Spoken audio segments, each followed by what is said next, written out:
Hello, good evening everyone, and welcome to our married couples panels. We are so glad that you are coming on to join us, and we know that there are going to be more that will be joining us as the time progresses. But this month is our Family Life Month, and tonight we have our married couples here. We have a few of them here that are going to be sharing with you some things, some experiences, some of their knowledge, some of their wisdom, and just about life as far as it's concerned with being a married couple. So we appreciate them coming out on tonight. We appreciate you joining on with us on tonight. Just again, continue to share this, like it, comment. Feel free to just engage how you see fit, and we just appreciate you. And at this time, we are going to introduce to you our married couples that will be on our panel for this evening. So our first couple that we have here is Dave and Pastor Sharonda Foster. How you doing? Got clap, hand clap. How you doing? Hand clap on the screen. They have been married for 20 years, and they have a blended family. And their motto for their family is, love will find a way, independence will make an excuse. Mm-hmm. Then we have your host, which is myself and Pastor Darian Regan, and this is my wife, Mrs. Teisha Regan. And we have been married how long? 23 years. 23 years. Hey, all right. We have how many kids? We have 3 children. 3 children, plus all the ones that come into our house every now and then. And our motto is that when we're together, we are stronger and better. All right. Amen. And I'm going to let my wife introduce the other couples at this time. All right, we have 2 more heavy hitters in the building. That is by the way of Pastors Allen and Pastor December James. I just threw that on there, Pastor. They have been married for 12 years. They have 2 biological children, 1 adopted child, and 2 foster children. The motto that they have for their marriage is, I'm in it to win it, no turning back. I like that. All right. And last but not least, we have Pastors Vincent and Stephanie Cepeda. Yes, I did throw that on there as well. Amen. They have been married for 21 years. Right. They also have a blended family. They have 5 children. And the motto for their marriage is, do not assume my spouse knows what I'm thinking. Very good motto. Yes. Amen. So we're going to jump right in. Amen. I'm going to pass it to my husband. That's neat. All right, so once again, we appreciate you all for joining in with us. And we're going to open it up to the panel. We're going to ask them some questions. And also, if you have some questions as well, please feel free to comment your questions at any time during the panel.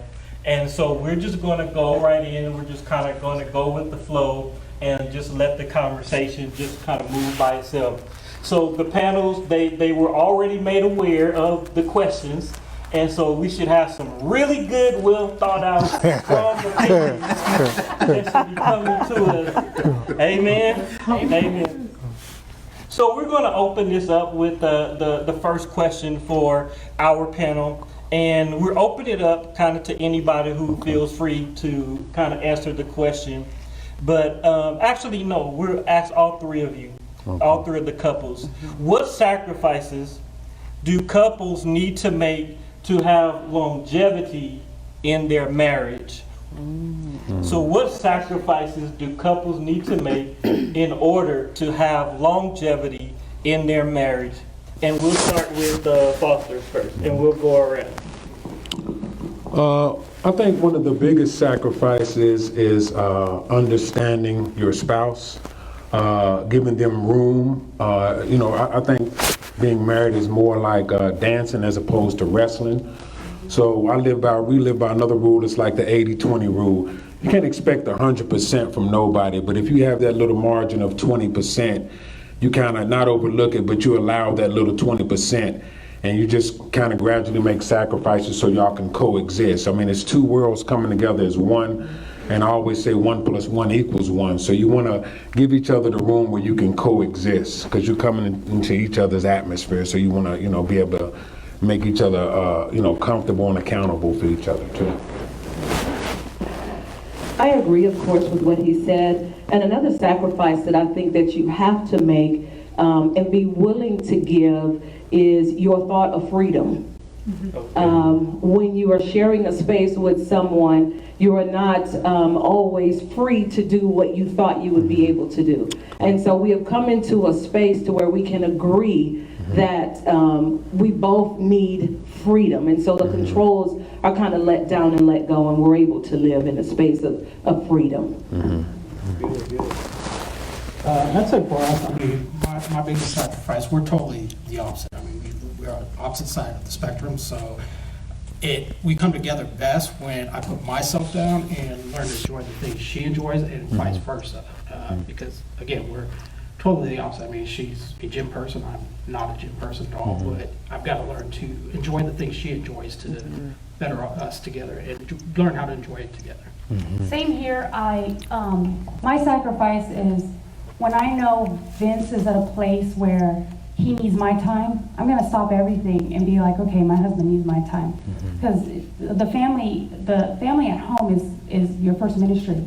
It's what should be first. And with my husband being the spiritual leader of the home, when he says, hey, can you sit down, even though I fall asleep at movies, I try my hardest and sacrifice to stay up. But yeah, I'm more out there and wanting to be out there working out, and he likes to sit down and relax, and I like to be out at church, but I have to learn him just like he learns me. But yeah, that's what I would do. Is just marriage is a sacrifice, and is being obedient to each other too as well. Yeah.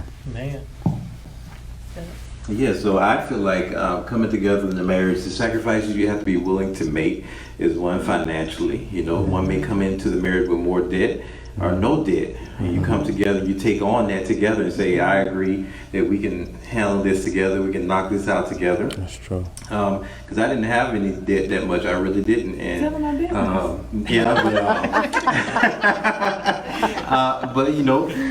but my wife had debt, but hers was great, what they call acceptable debt, because it was student stuff, it was schooling. And so we came together in that manner and said, well, this is what we need to pay down, this is what we need to pay back, and I accepted it. Another thing, like they all said, you come into each other's space, so you have to be willing to say, I'm willing to share my time and my space, and I'm willing to sacrifice. You got to be ready for late night sometimes, you got to be ready for early morning sometimes. Correct.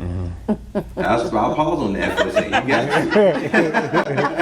Sometimes you be really tired, but your wife need your attention, and we need their attention, and you I just want to go to sleep, but you have to sacrifice, you know. And then the mornings where you have to pray, because your spouse is not always well, right? We're not always feeling good in our bodies, but you got to be willing to pray with them, go to the hospital with them, go through different things with them if they want to improve themselves, like the gym. Sometimes I don't want to work out all the time, but my wife wants to work out, but we both love with the results of working out together. So we agree that we love to do this together for our overall health. I can't eat any way I want. She helps me with that, because the long term, diabetes, all this other stuff is going to impact our marriage. So even though I keep my weight in check and I exercise, she reminds me that I can't do anything I want. So that's true. That's true. I think that you sacrifice your dreams, individual dreams in the beginning, because you got to come together, as everyone stated, you come together to become one. And so even though you're individuals in a marriage, you have these dreams that you had by yourself, and then when you get married, you kind of got to shape and reform your dreams. And I state that because when I got married to my husband, I already had a master's degree. So then I had to put my time and continue to work forward so that he could finish his bachelor's degree. And then when he finished his bachelor's degree, then he went working to work forward so that I can get my counseling hours to be licensed in the state. So we both had dreams, but we had to put them on pause. And then when the children came, We really have to sit down and have a good conversation about, okay, what do our dreams look like now? Yeah. Like, is it going to be prolonged? Is it a dream to pay off the houses or the student loans? Like, what dream to put money together for the kids? So your dreams start to, like, you can't be selfish in marriage because everything has to come together. So when you're in a dream and you're like, well, she's got this degree and I'm working on this, when you're doing that all the time, it's always going to be a competition. So you got to pause and sacrifice some stuff that you have individually that you want to accomplish so that the other person may be able to accomplish so that your marriage dream goes forward. And so I think that it's more like your dream sacrifice. Yeah, that's true. That's good. So just to kind of add to that question and just kind of piggyback. So it sounds like time and space are important. Sometimes you want attention, sometimes you want time, but then other times you need your space. And it also sounds like that being supportive of one another and being considerate of their needs are just as important in making that sacrifice, so we know that it's not all about us or it's all about me. But with that, I want to piggyback and ask you guys, anybody, one couple can answer or whatever, what would you say to a couple who is struggling with making certain sacrifices in their marriage? What general advice would you give to them? My first piece of advice would be to let down some of the controls. The struggle is going to be constant if they can't find it to allow the other person room. One of the best gifts that my husband gave me early is the gift to become. He allowed me to grow, to become, and was supportive in everything that I said I wanted to do. I want to be a florist. He was like, you can do it. Whatever it is. And so especially when I came into ministry, he has always been the person to, no, you're staying home with me. He's never been that. Or you're changing, or I don't have enough of your time. He has given me room to become. And so I think with a lot of couples in that, and I don't know if it's fear, of you're going to outgrow me or move past me or leave me eventually in the dust if I keep allowing you room to blossom. Right. But it's the gift to become that I think that both the man and the woman would have to give. And so I've allowed him the same room. I support what he wants to do. It's like, no, you said you're going to do this. If he wants to evolve, then we have to be sure enough in ourselves and in the other person to allow them room to grow. Yes, that's good. That's good. That's really good. Piggybacking kind of off of that first question that we asked, our second question is, what are some of the things you do to keep your relationship growing? And I want to be the first one to kind of answer that question. In our marriage, we've learned that you should never stop dating. You should never stop doing things that are different. You should always be aware of, I think like you guys were talking about earlier, of the things that he wants to do or the things that I want to do, and make sure that you are a part of those things. So, because we didn't get married, or we didn't marry ourselves, right? We married each other. And so he is important to me. His dreams and his visions and the things that he wants to do become just as important to me. Amen. And so I want to pass this. Let's go around the room again. We'll go this way. Go that way. We just talking. I was gonna say that dating, especially when you have children, especially when you have children with special needs or special circumstances, it's really hard because you feel like you're responsible for your kids, so no one needs to watch your kids. You watch them. But then you have to remember, before the kids were here, you existed, and when the kids are grown and gone, you still exist. You know, and so we date, and in date night, you have to set some rules. And so on our date night, we can't talk about the kids. We have to laugh. It can't be something serious, because when it's a date night that's serious, we come back like we never wanted to date. So it's got to be something like that uplifts us in this laughter. So our date nights are always like lighthearted. We go to a movie. We'll take working out as a date and then eating out. A comedy show, things that we like to do that uplifts us, even a concert, so that we can come back and still like those memories of a date. So that's what the dates, it wasn't just about keeping the marriage strong with the dates. It's about creating memories still of dating each other. Because you remember the time when you were dating and you weren't married and things were fresh, you were all so in love, it was all puppy love, and I can't wait to talk to you again. And so you got to kind of create that. It's almost synthetic. You got to create that as the years go by. And so you create that by we got date night this Friday. What you wearing? I don't know. What you put on? So we do that all the way up leading up to Friday, and then we go on a date. And so that's what we like to do, is keep it fresh with the date nights. I say, like the wise old tale, don't take yourself too seriously, you know. If you take yourself too seriously, it seems like some people get so serious. They can't joke no more. They can't smile and laugh. And I have this sense of humor, and my wife knows that I love the sense of humor. I don't know who's more playful, me or her, but we both clowns. We love having fun. And you can't take the fun out of marriage, and life can almost do that sometimes, depending upon the season that you're in. You're in different seasons, and it makes you want to be serious all the time. You got to I got to laugh and joke with my wife sometimes, you know what I mean? To make this thing fun, because it's supposed to be a fun ride. It's going to be challenging, but it's supposed to be enjoyable. God gave us marriage to enjoy. We're making a covenant. We're bonding together. We say, I'm not dating nobody else. I'm not being with nobody else. It's you and you only, right? So if we're going to ride this thing out the whole way, it needs to be enjoyable. Right. Very good.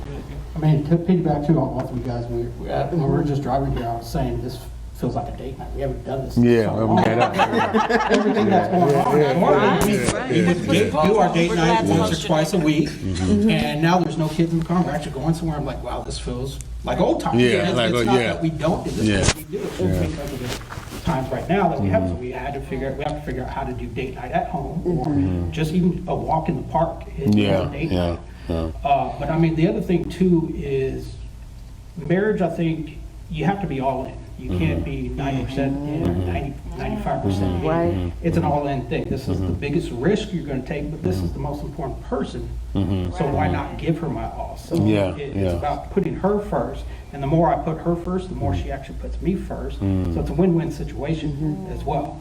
So, I mean, again, I think just it's teamwork. So it's never a competition. We are in this together. We win together. We lose together. And just as December said, I mean, we always say in bed at night that, hey, one day it's just going to be me and you. So work this out. One day. And one other thing too. One day. Conversation is very important. It's true. Conversation comes listening, because I don't ever want to be the couple at the restaurant that has nothing to talk about. Right. So, when you first met your spouse, you used to do things. Like maybe you'll text them, or back then we would talk in code with pagers. Exactly. So I love, because my husband and I, we never let that go. Well, I'll be working downstairs, he's working upstairs, and he'll text me, or I'll find a little note, kind of like when we were younger.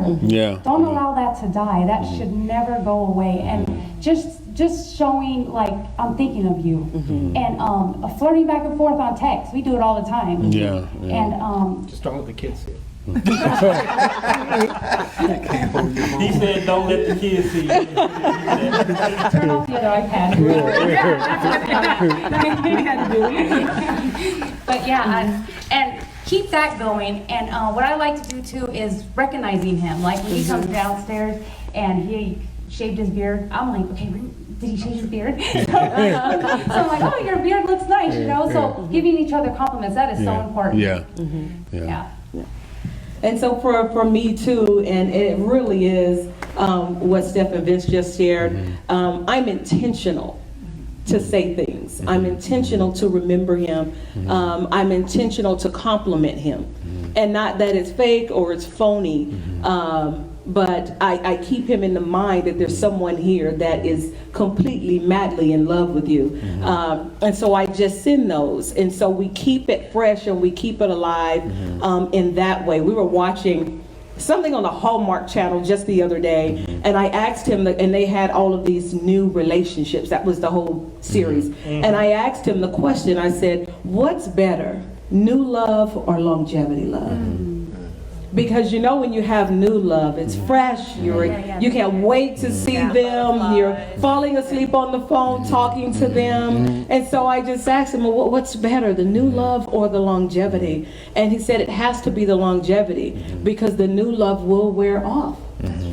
It will wear off, and so you'll find yourself looking for new love all the time. But if you can find yourself in a place where your longevity is that newness, and then that'll hold you.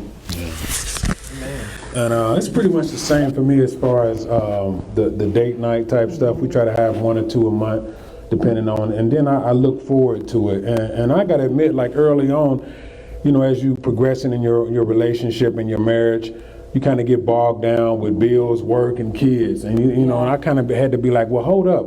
I got to get back to the era when this was my girl, before it was my wife. I used to play Jodeci in the car, you know, kind of set the mood, kind of, you know what I'm saying, get it right. But you gotta bring that romantic element. You gotta bring that romantic element. And so I kind of had to catch myself, you know, kind of like rekindle it. Like the coals are they hot, but you got to stir them up a little bit and keep that thing hot. You know what I mean? Keep it right, so it just keeps us engaged and keeps us wanting each other, waiting to get home. We can call each other on the phone and talk for 20, 30 minutes about nothing. I say, I got to get back to work. We're just having a conversation. It's just still learning each other and communicating. So just communicating and keeping the date night fresh and just looking forward to being with each other and spending time with each other.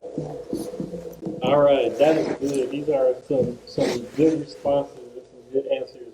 We appreciate that. And if you all have any extra comments you want to throw anything else in there, please feel free to do so as well.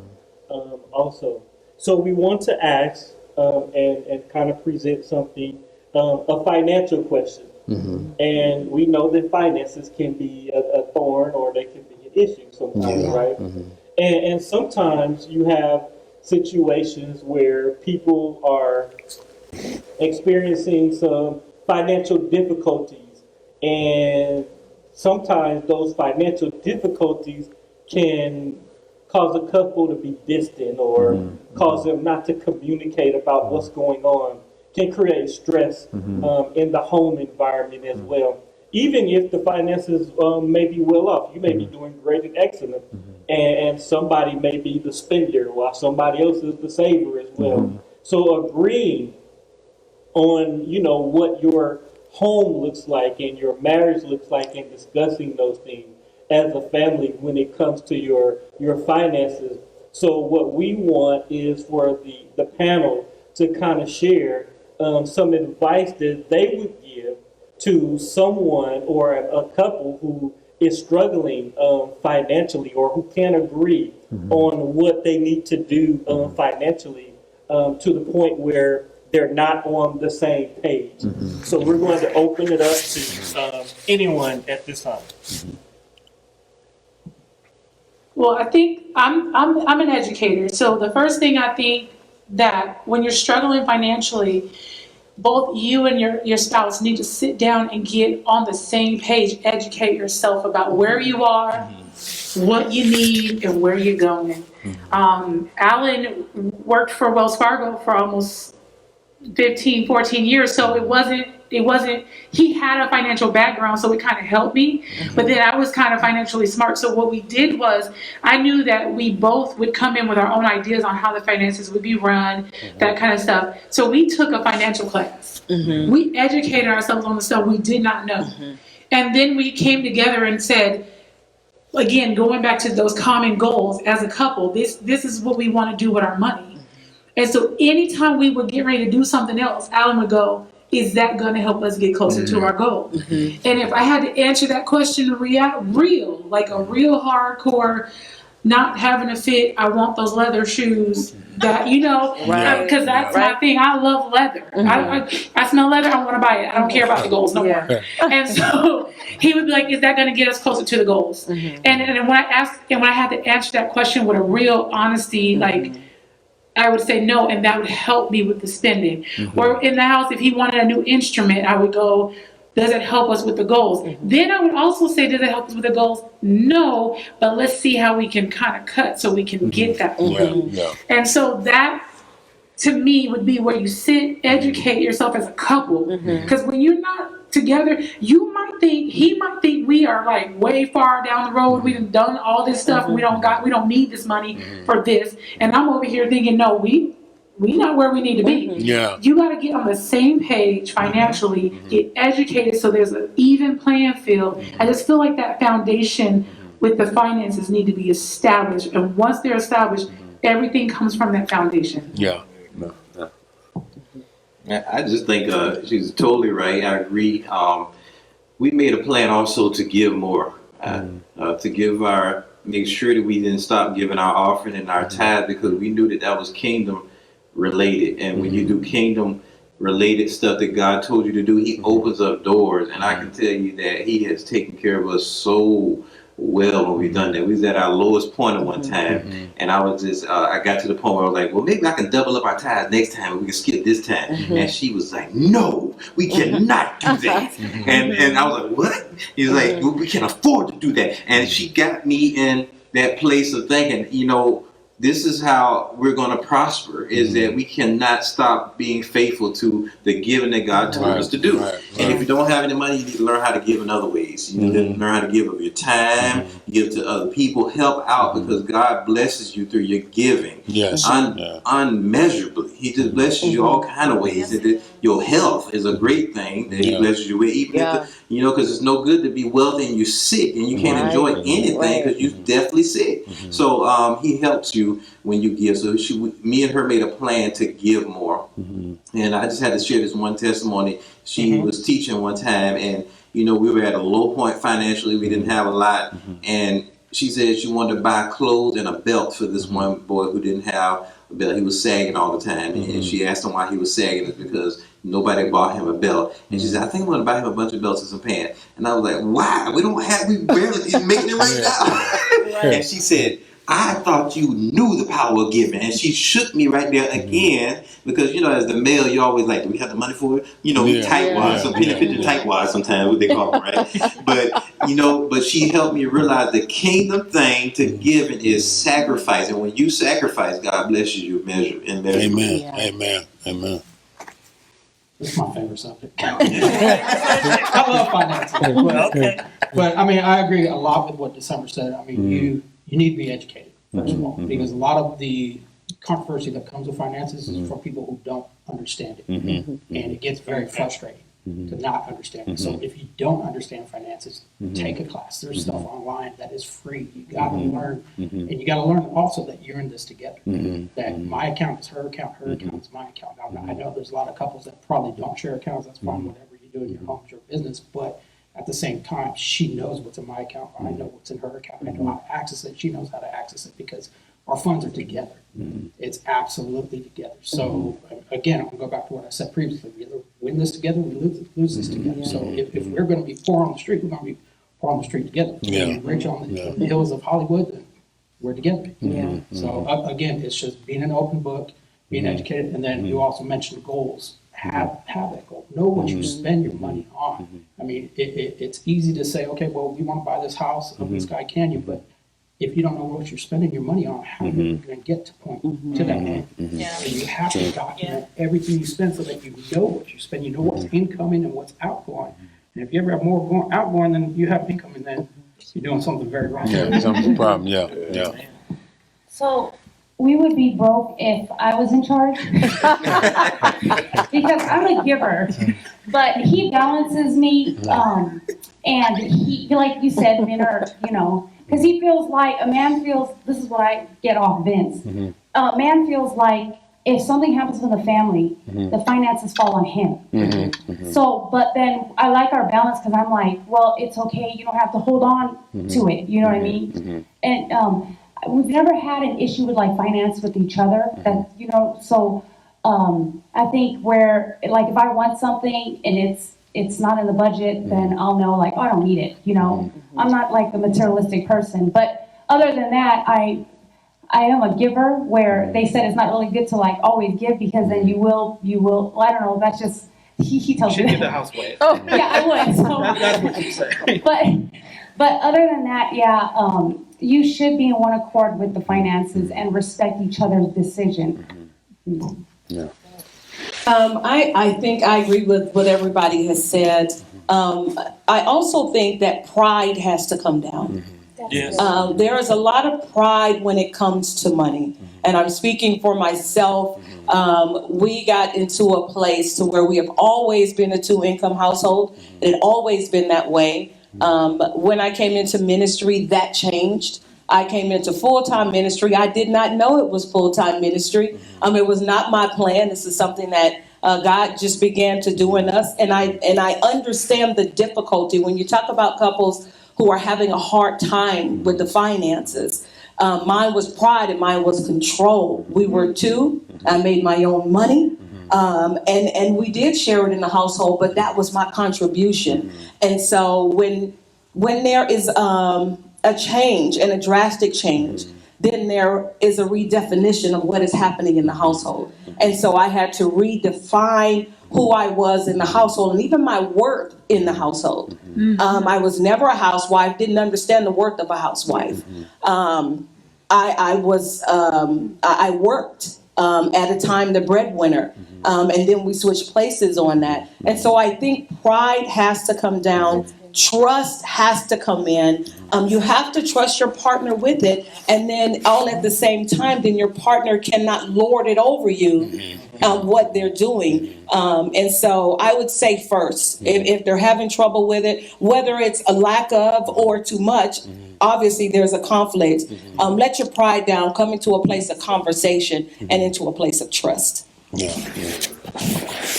And I would say I agree with a lot of principles around this too. And one of the biggest things you can do is first get a budget, because you tend to have money. We did this early. You just spending because you got it. But do we really look at what's going on? Where are we leaking at? Once you look at everything and see, well, we spending this much over here, to spending this much over here. So when you work within a budget, you're a lot more stability, and you'll have a lot more money. You see where it's going at. And early on too, I think income shouldn't go to your head either way, because like early on, I brought a lot of baggage into the relationship. I'm still paying child support, working 2 jobs, so she was holding it down. But I think each party brings a shared equity to the relationship, and you got to understand and communicate that value. I might not be making the money, but I still bring value, and I always held that. Even when our positions switch hands, I let her know it's not about that you're not making money. You've always made money. Your positions have changed now, so you still have equity and value you bring to this household. It doesn't always have to be financial. So I never let that go to my head, because things could change, and then I could get sick, and she could have to take care of me. Yeah. My dad is going through that right now. He's always been the breadwinner, and his wife worked, but then he got sick, and so now his wife has to take care of him. So the roles switch. So you gotta, keep that in mind. We both bring the same value and equity to this relationship. Yeah. So. Amen. That's really good. That's really good, because sometimes we're going to have to navigate, different circumstances financially as a couple, and some things may be unexpected and some things may change. And so it comes with the understanding, like the Cepeda said, that we're in this together as a couple, and we have to be in this together. And just to kind of continue on that direction a little bit, in asking another question, Pastor Sharonda had mentioned pride. And so now with that, my question is money, is talking about finances taboo among married couples? Is it difficult to talk about when, let's say, you're struggling financially, when it's not there? Is it something that we just rather not talk about? Is it something that we just would rather just ignore because it's weighing us down? And so what I want to ask any of the couples up here, if you can kind of speak to the emotions that people may experience behind it, and then what we can do as a couple to overcome those emotions. Because sometimes, because of lack of finances, we may be uninterested with each other romantically. We may be rather just ignore each other. We may not talk to one another because there's no money. We may end up arguing over what the kids need, over what we need to do. We can't do this. And then, like he said earlier, sometimes the man feels like the breadwinner. And so if it's on us, then the weight that we carry. So that emotional weight and that emotional stress that comes with dealing with finances. So if somebody would be open or willing to talk about the finance part, whether it's like taboo, and then the weight that comes with it, and then what we can do as couples to kind of to get over that and to move past that. I'll speak to that. For me, it was when it was time to talk about money and or budget, I was instantly upset and tight and didn't want to. I just didn't want to have the conversation. I'd rather not know because I didn't feel like I had a contribution. And so I was instantly tight. I had an attitude the whole time. Yeah, we're going over the numbers. But one thing that I had to do was to interrogate myself. And it was, what is that? Why are you like that? We're not going to be able to advance. We're not going to get to where we need to be if you're shutting down when it's time to have the conversation. And so we have to be honest with ourselves. We're projecting it off on the other person and we're putting it off on them, but it really is in us. And so I did have to look at myself and say, what is that? And that was the only way I was able to identify what the uncomfortable feeling was in dealing with the finance. So I would just say, yes, it does get difficult. Yes, it is easy to ignore or look over, but to look at yourself and figure out, why am I feeling this way about it? Good. All right. Those were residents. Yeah. So we're going to shift it just a little bit. I want to talk to our blended families. I'm a product of a blended family on both sides. Both of my parents divorced and remarried. I remember what it was like as a stepchild and having to navigate, does this person really accept me for who I am? Fortunately for me, both of my step-parents were very loving. On the opposite side of that, I can't necessarily say that my parents were as accepting, and I saw the difference that it made in my stepsister or my step-sibling. So the question that I have is, have you ever felt like you did not like your stepchildren? If so, what did you do about it? So let's start with the Cepedas. You know, you have a blended family. Well, with our story is a little different. So I was already married, and when we went through our struggles in our marriage, I would say I was married twice. Why I say I was married twice? My husband and I have been together for 21 years, but we were married.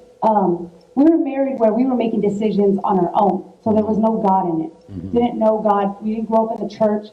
When we restored our marriage, God was the center of our marriage. So I always feel like that was our old marriage, and we're in our new marriage, our second marriage. So with our old marriage, there was fidelity, and a child was born. So now I have a stepchild, and with my stepchild, I never saw anything like, she comes in and, well, this child is not mine. So I've never had that feeling because of how God came into our marriage, where I was able to see her as the relationship that I built with God. Not saying it was right, but every time I see her, I see the relationship that I have with God now, because I didn't know God. But then when I hit this place in my life where we had such a hard struggle, I was able to meet with him. And when I met with him, so when she comes around and we pick her up, I don't see that yet that I know of. Every time I do see her, I see the relationship I have with God. So it's a little bit of a different story with me. And another thing too, she looks like my youngest. So a lot of times I'm like, okay, she look alike. So, and I love children, so it just works out that way. But yeah, he doesn't have stepchildren, but that's how I see it. And I thank God for that, because sometimes a wife would probably come in and if she did restore her marriage, she would probably have a hard time, but I see the relationship that was built with me and God, and she's a blessing, and all my children are blessed. And I don't like to take kids for granted. Children don't have a voice, and we are their voice. So That's how I look at it. Yeah. Yeah. But I'll also answer, I was a stepchild. I am a stepchild. My father actually passed away when he was 18. So speaking from the child's perspective, I just had this conversation with my mom is, even though I have my real father who passed away, I'm still in that family. Then I have my stepdad who is my father because he raised me. I have that family. And then I have my mom's family. I never felt 100%. I always feel like I'm 90% there, maybe 90% here, 90% here. And my siblings never made me feel like a half sibling. My father, who raised me, I even told him, I said, he loves me more than he loves his own biological kids, and even my brother and sister know that. But you have to understand the child, where they come from. Because to me, I will always live life with questions that will be unanswered. And as a stepchild, you'll always have that question of, well, what if my parents stay together? Or what if this did happen? And there's questions that will never be answered. So you have to, again, I don't have a stepchild, but being a stepchild, you have to put yourself in their situation and understand where they're coming from into the blended family. And that, again, even if you give them 110%, they're never going to feel 100% because there's always that question that's unanswered. I mean, we don't have a blended family. Like, he didn't have children and I had children when we came together. But us adopting, our adoption is almost final. So quarantine has stopped it. It was supposed to be like a couple weeks ago, but not stopped it, but paused it. My son King, sorry for saying his name. I know Erica's gonna probably kill me for this, but I have to share it because it's real. Everything about him irked me. He bothered me day and night. And someone asked me, can you adopt somebody that you don't like?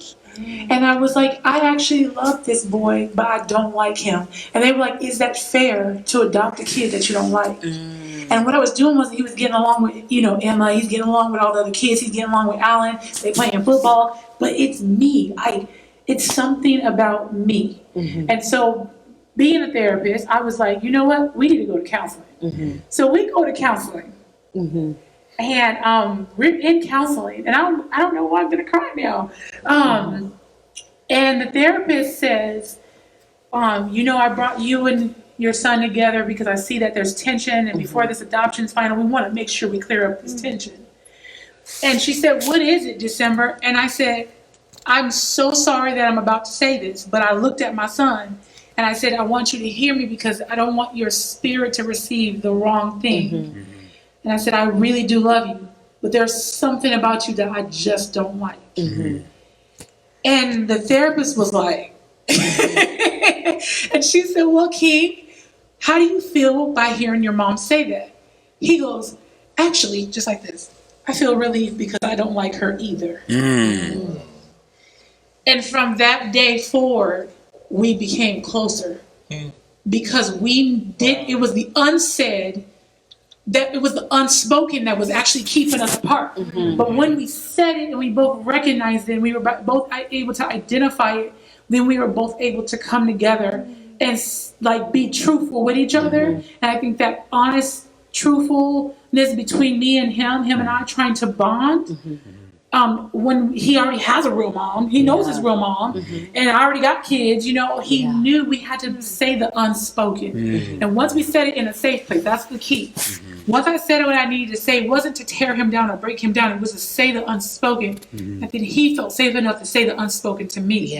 Then we were able to bond. And through that, we were able to discover that he always wanted a relationship with a mom. But because I didn't like him, that was already going to be a seed planted from the enemy from the beginning of this adoption. And then I didn't realize my unexplored 8-year-old self. So there's a lot of stuff that comes when blended families come together, depending on the age of the child, what the child looks like. So him coming into our family at 8 years old, things happened to me at 8 years old that I felt like I was reliving through this 8-year-old that didn't have his mom. And so because we were able to say the unspoken and come together, so that would be my advice, is like, find a safe place, a pastor, a counselor, a family conversation, but find the safe place to say what you need to say and allow the child to say what they need to say so you can get it out of the open. Awesome. Amen. Amen. Appreciate that. So, can you hear me? Okay. Amen. Appreciate that. So there are some waters to navigate, when it comes to blended families and some things that they may experience, either the child or the parent as well. And sometimes the child may feel torn, between two different households as well, and what they need to navigate that situation also, going back and forth. I'm here with mom, I'm here with dad, and there's this back and forth. So sometimes it could affect structure, it could affect rules, it could affect how one parent parents versus another one as well. So we really appreciate those comments as it relates to the blended families. And since we're talking about families and we're talking about marriage, one of the things that I wanted to get into now is balance. And we talk about it a lot, we hear about it a lot. And so we want to present to the panel, how do you balance your marriage, you being able to spend time together with your children, with your careers, with your ministry, and just things like that, because balance is key, and we may not always be able to achieve the balance that we want to, but maybe it could be managing time. Time management could play a role in that as well, and how we manage our time. And so just want to present to the panel, what is it that you do? What works for you when it comes to balancing your family, your marriage, your ministry, your career, all of that you're involved in and engaged in? I think one of the first things that I try to do is to keep a check. And so it really is communication, especially with my husband. I'm asking, are you okay? Is this all right? What do you think? How are you feeling? Instead of assuming that he's okay or that he's all right. Being a woman in ministry and spending a lot of time doing so, one of the best lessons that I learned from another married woman that was in ministry, she said to me, if there's ever a time that your husband has to say something to you, then you've let it go too far. And so for me, if he ever has to say or ask me to be home or ask me to, then I feel like, oh man, I let it go too far. And so I'm in a constant place of where I'm checking, watching him, making sure that he is okay, because he does give me the freedom to be. But I'm in a place of checking back with him to make sure that I haven't gone too far, doing too much, or staying gone too long, or that I don't see him. And see meaning not that we're just passing one another in the hallway because I'm leaving and he's coming, but that I actually have a moment in time to see him. And so I again, it's a self-check that we can't let things get too far. And so that's my balance. We communicate, and you have to be able to take the answer if it's not favorable, if you're going to ask about it, and not get in your feelings about it when you do that.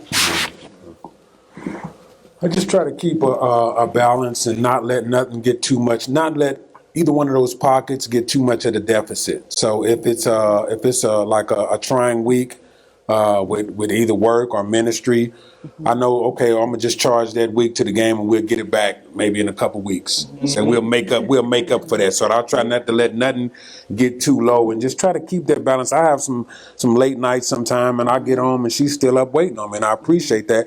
So when it's something that takes more time than normal, first of all, I understand what it takes. So I think you have to be mature enough in both places, if you're not in ministry as much or in a limited capacity, just to understand what the role takes. And ministry can be challenging and trying sometimes. So I understand what it takes, and I have no problem with it. So I just try to keep, everything balanced. If something gets too low, I just try to look when I can fill that pocket back up and just, keep things balanced out. That's with family, work, life, and everything. You can't let nothing get too much of neglect. All right. That's good. Balance is so important. This woman is excellent at balance, and I have to do like Pastor Sharonda said, communication is so key. You have to ask the person, how are you doing? You know, you really, she'll find me almost asking that question too much because moms carry a heavy weight. They do. When I see the motherly role, she's so much better at it than me. I mean, I'm just saying that being a parent because they bear the load. The kids respond differently to their mom than they do their dad. They just do. And she's just able to tell me when. I can see when she's burning out. She's made this idea that we have to have a day away or a hotel night away where we just relax, where she don't have no responsibility. Or I'll take the kids away for some hours while she just enjoyed the home by herself. Because it is just so much. When I look at the kids that we have now, we have 5. And I say, how in the world are we doing this? If I talked to myself 12 years ago, I'd say, no way. I'm handling 5 kids. Ain't no way. Ain't no way. But we handling it well, and we enjoying life at the same time. We have people in place to take the kids for us. We have my sister-in-law who helps us. We have case workers and other things that help us with foster kids, give us time. We have our date nights. All these things are important. Like, you know, Dave was saying, so you don't get too depleted in some area. You can feel it coming. You know when you sleep, you know. And I wrote this poem, my mornings and my nights, You know, I worship first in the morning. And the early morning had to be, I got to have some time where nobody asking me questions and no noise. And then I got to have my nights. I don't care how late it is, we got to have a night where we just chilling with kids. They took their showers, they went to bed, and now it's mom and daddy time. I can play a video game, I can do whatever I want to do with you. And we decide to do it on our own phones, and we're together in each other's presence, and we agree upon that. That's fine. But at the same time, we have to know how to survive throughout this thing, and we're going to survive. You know? All right. You feel the same? I don't know if I balance well, so I don't think I should be speaking. I mean, like, it'll be like Monday, and I'm worshiping and reading the Bible for like 4 hours, and I won't see it again until Wednesday. I'm being honest, you know? But I'll listen to the word on Tuesday or something. I'll be playing it in the background. And so just, I think what I do is I do put God first. Because it's like you guys have all been married 20 plus years. We've only been married 12 years. How I do this in my head all the time. I go, if they can be married for 20 years, we can be married for 20 years. If they can pay off their house, we can pay off our house. I surround myself around positive people that are doing it well. If they can raise 5 kids, we can raise 5 kids. If she can go to the gym, I can go to the gym. That's what I do in my head. So, but the biggest thing I can do is if God sees me being a wife, a pastor, a mother, a teacher, a therapist, however he sees me, if he can see me doing it, then I can do it. But that means I got to go to him first to get the key. Because if he tells me today, December, you need to be more of a mom today than more of a pastor. If today you need to be more of a wife than more of a mom. So I go to God every day because he's the one who tells me which role I need to be more of today. So that when Friday or Saturday comes, it's an even wash for the week. So that's why I like what Dave says. Listen, if it's going to be heavy on Monday, it might be a little different on Wednesday. So I'll call it a wash today. And we're going to make it up on Saturday. So that's kind of how I go. I have to, each day I just got to go and seek ye first the kingdom of God and all his righteousness and say, okay, here's your daughter. Right now, I'm just going to be your daughter. I'm not going to be mom. I'm not going to be pastor. I'm not going to be nobody's wife. I'm just going to be your daughter. And so I'm going to lay in your arms. And when I get up from here, you got to tell me which one's going to come first. And if it's my 5-year-old who's walking in the room at 6:50 in the morning, I know which one's coming first. There it is. There it is. There it is. I mean, I kind of learned something from a single guy a long time ago when I was working. I'm a very career-oriented person. Work. And he told me, you know, why are you saying that work's going to be here tomorrow? And it works. And if you're not here tomorrow, they're still going to be here. So, I mean, I'll go back to even the Bible verse, you know, what is it to gain the world and lose your soul? Or what is it to gain my career and lose my family? From someone who has basically walked that edge of almost losing his family. This is first. This comes first. I mean, you go back to the very first question, sacrifice. I sacrifice my sleep. I mean, I don't go to bed till 1 a.m. because between 10 and 1, when everybody's asleep, that's my time. During the day, my time is their time. Yeah. So again, it goes back to sacrificing everything we talked about, but I'm not going to lose anything for this. Amen. That's really good, really good. So balance. Oh, Stephanie. I'm sorry. So I'm pretty routine. My dad was military, so watching him, it was like schedule routine. I have schedule routine. But having 5 kids, a husband, in ministry, my husband and I do ministry together. I got this from you, Sharonda, and I use it all the time. I give him heads up. So if I know that I'm going to be very busy next week, or we have this going on, or a couple called us to say, can we sit down with you two? I will give him heads up so he will know. And I'll say, remember, I have church this day, and just to keep him, to let him know that, hey, I'm busy this day, like I'm not trying to not be home. Yeah. But it really works, and I use that. I don't know how long you told me, but just with my routine and my schedule, I'm like really busy every day, but I do, like he said, I put the family first. And I love what you said, because God, he should be your first priority in the morning, especially in the morning. And that's what I do every time I wake up in the morning. I got that from you too. Waking up and just giving God all me first, because when you do that, your whole day is amazing. Yeah. Now I know who to blame for the play. All right. So that is excellent. And so balance is really, really important. It's very key, or at least as close as you can.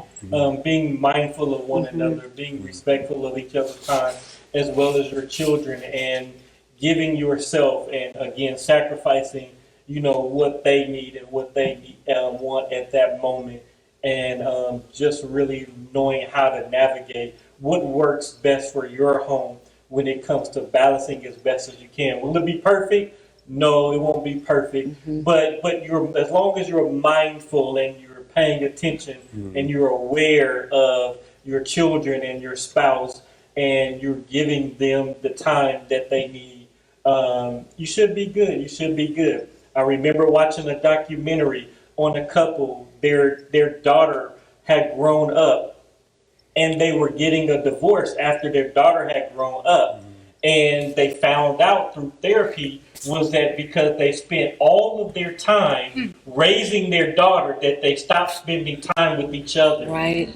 And they never talked about each other or did anything with each other. And so now when their daughter is grown and gone, they don't know what to do with each other other than be distant and separate, because they've given all of their time to raising their child. And so we as married couples have to learn how to navigate, when it comes to balancing raising our children, as well as spending time with each other and doing other things outside with hobbies, careers, ministry as well. So looking at the time, I want to open up this last question to everybody, and I want you all to kind of share something that works for you, or basically kind of share a piece of advice for our social media people that you feel like that's helped you in your marriage. Some wisdom or something. Share some wisdom or some advice that you feel like has really helped you in your marriage to sustain it where it is this far on today. I'll start. So God is my role model, and I love seeing the things he does, like in the Bible. There's one thing, he gave his only son to die on the cross for us. So he gave his only son to die on the cross for us. There was action. He said he gave his only son because he loved the world so much for us. So I saw action in that, because a lot of us can say I love you, but there's no action. And with seeing that as God being my role model, when I see that God's love is unconditional, it's sacrifice. It showed me to how to love my husband and stand there as a woman. And when God showed me that, that's where I saw as a woman that I can tell him I love him all day, but my actions speak louder than words. So as a married woman, what I do is my actions is I'll do little things like have the house clean, have the children quiet. I know how to read my husband. Like, I'll know when he is working and he's sometimes, you know, we're human. We have our flesh, so he'll be irritated with work. I'll know to keep the kids quiet. You know, like just knowing how to read your spouse and knowing them. And what I did learn, being married for 21 years, have knowledge and wisdom in your marriage. Know who you're married to. Yeah. Do your research. Like we recently went to California. My husband went back to his grandma's house and found out a lot about his dad. And I learned it as well because I want to know where my husband's roots started. And knowing your spouse, it's so important because you'll know why he does that or why I'm doing this, you know? So that's one thing that I give advice to. Yeah. I mean, to kind of add what she just said too, is you got to remember marriages is bringing two families together. And so I was raised a certain way, she was raised a certain way, and now we're trying to figure out how to make this thing work together. So it goes back to learning, like you said, the roots of each other so that you can better understand each other. Yeah. But actually, I want to give two things of advice. And you kind of said, you know, about perfect. There is no perfect marriage. Yeah. So don't ever assume that there's a perfect marriage out there. Don't ever compare yourself to another marriage or compare your marriage to another marriage. You don't know what goes on behind those closed doors or what we've been through. Yeah. Because not everybody can go through what we've been through, what they've been through, what they've been through. And then back to my motto, which was, you know, don't assume what your spouse is thinking. Because that's the way you get into arguments so fast, is that you think that she knows and she doesn't read your mind. She's not a mind reader, and I'm not a mind reader. Yeah. That's good. That's good. Yeah, one of my key things is forgive very often. I mean, that's one of the key things I've learned since I've been married since day one. My granddad taught me that, and it's you have to be willing to apologize even when you're not wrong. It's okay. It's gonna really be okay. It's really not that serious. You know, the key thing is that God joined you all together to make one. You're more powerful together than you are apart. And you have to know that God puts you together, and He put you together to shine and prosper. And what God put together, let no man put asunder. I mean, you don't need your mom's opinion. Right. You don't need your dad's opinion. You don't need your grandma's opinion. Do not include them in the affairs of your life. Include God in the affairs. Keep them out your business. That's so key. I mean, I told my friend this a couple weeks ago. I said, I love my parents so much, but I don't care at all what they say about me or my marriage, because I'm confident on who I trust with my marriage. It's God. It's centered on God. Now you respect their opinion and their, you know, they have advice and they have things of that nature, but this is your marriage. You're different. You see things different. So just forgive very often. Forgive very often, because you're going to make mistakes in the way you say things. Some days you're feeling a certain type of way and you said it the wrong way, and you know, you just got to get past that stuff and know we're in this to win this, and no turning back. We've been saying that since we were dating. So my advice is that this is my husband, not my enemy. Yes. But we have a common enemy, and that's the enemy. But he is not my enemy. So no matter how upset or mad I get, I usually can drop it by saying, December, this man is not your enemy. He is human, he is your husband, but he is not your enemy. And so that usually helps me kind of like decompress when I'm mad about something. And that's real talk. You just got to look at him and just go, you know what, he's not my enemy. Let me go get it right so we can figure it out. That's good. One of the things that changed for me, we were at TD Jake's conference 2 or 3 years ago, and he just flipped the whole end of the conference and made it about marriage and made it about couples. And he come back that next year and he said, and this has just been huge for me, he said, don't know too much. You know too much. And so then I keep coming back and backing myself down like I know too much. And so I assumed, again, we've been married for 20 years. We've been together for 27 years. And I thought that I knew, like, he doesn't wear those type of shirts. This is what he likes. He doesn't wear that style of clothes.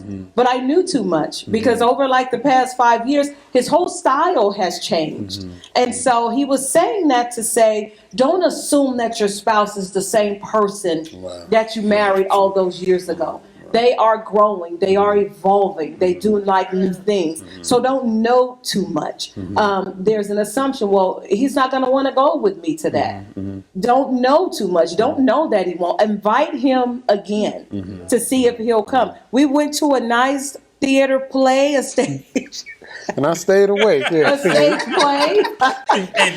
And he stayed awake. And she was surprised. I'm like, yeah. I said, yeah, I do like this, but I was trying to get into other stuff. Yeah, you know what I mean. And it was entertaining. Yeah, I did like it. I would just advise the couples: don't know too much. Yeah. Don't think you have them in the bag. You have them pinned. I know who you are, because all of us are yet still growing and evolving and becoming. And so just don't know too much, because then we're often surprised if something happens and then you see that individual a year or so later. It's like, you never did that with me. Yeah. And it's because you just knew that I wouldn't like it, but I did, and I've become to. A couple things I can say is don't keep score. I mean, some of us are a little past that. Don't go tit for tat. Don't go tit for tat, because it'll never end. You know what I mean? You can always go and allow yourselves to grow together. You know, some people get scared because you're outgrowing, but allow yourselves to grow together, because you know you're experiencing different decades and different stuff as you grow, different seasons of your life. So allow yourself to do that. And if first and foremost, if you want it to, if you're trying to get it to work, you got to want it to work. Genuinely, you got to want it to work. So you got to dig in and say, how can we work this thing out? That's why I say, love will find a way, independence will find an excuse. It's easy to say, oh, I quit, I'm out of here. Because you going back, don't go back. You going back to something you know. You know what I mean? But if you stay in there and hang there, look, let's work this out. We together.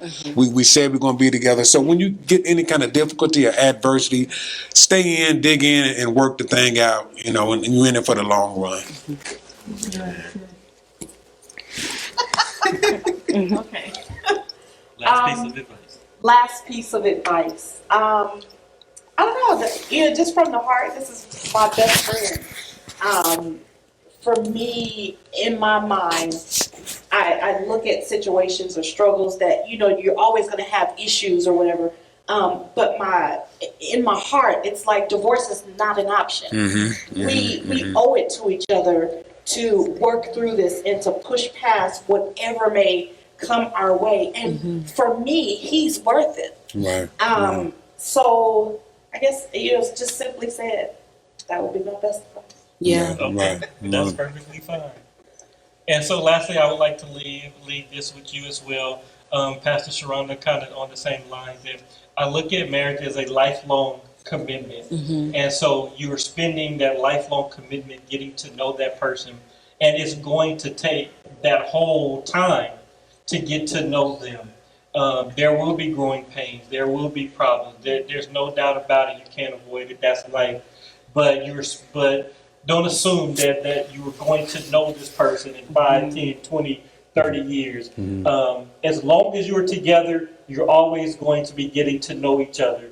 So take those opportunities, take those chances, take those times and those moments, and cherish every moment that you have. Work through every situation that you have. And don't forget to communicate, talk and communicate.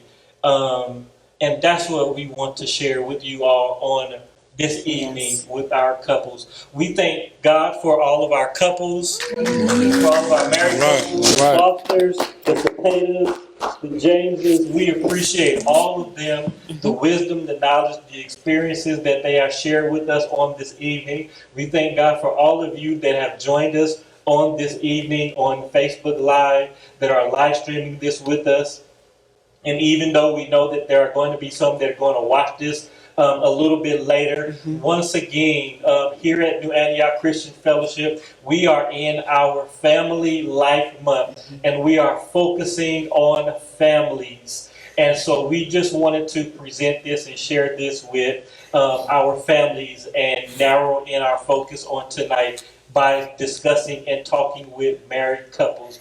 So once again, we thank you for joining us. We thank our marriage couples. We appreciate all of those who are connected with us. Keep praying for the marriage couples. Keep holding them up before God, and we pray that the Lord strengthen them.